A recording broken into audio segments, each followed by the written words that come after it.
આજે મને વાત કરવી છે અબડાસા તાલુકાની. અબડાસા તાલુકામાં છેલ્લા 1.5 વર્ષમાં જે રીતે હું અહીંયા કને આવું છું, વિવિધ મુદ્દાઓ પર આંદોલન કર્યા, શિક્ષણ હોય, રોજગારી હોય, હોસ્પિટલ જે અહીંયા કને એ હોય, અને કંપનીઓના મુદ્દા ઉપર જેવી રીતે અર્ચન કંપની છે, અલ્ટ્રાટેક કંપની છે, એબીજી કંપની છે, આ વિવિધ કંપનીઓ વિશે મને આજ વાત કરવી છે ખાસ કરીને અર્ચન કંપનીની. અર્ચન કંપનીવાળાએ જે રીતે 60થી વધારે લોકોને એમની રોજગારી છીનવી છે, એનામાં મોટામાં મોટો હાથ ભાજપનો અને ભાજપના મળતિયા કોન્ટ્રાક્ટરોનો છે. એટલે આ વાતને ધ્યાન રાખજો કે તમારા વોટ તો લેવા માટે હમણાં વોટની ભીખ માંગવા માટે આવશે, કદાચ તમે વોટ પણ આપી દો તો વોટ આપતા પહેલા આ વસ્તુને યાદ રાખજો કે 5 વર્ષ ક્યાંય નથી દેખાતા.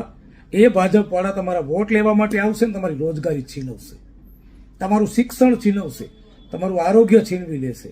આજે નલિયાની વાત કરીએ, અહીંયા પ્રોપર નલિયામાં તો નલિયામાં સફાઈ નથી, અહીંયા કને ટોયલેટની સુવિધા નથી, નલિયામાં પાણી પણ વચમાં 10-10 દિવસે આવતું હતું. જ્યારે આપણે સભા કરી એ પછી બીજા દિવસે પાણી આવવાનું ચાલુ થઈ ગયું.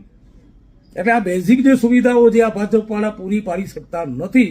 એટલે આપ સૌને વિનંતી છે, અબડાસાની જનતાને, ભાજપ ભગાવો, અબડાસા બચાવો.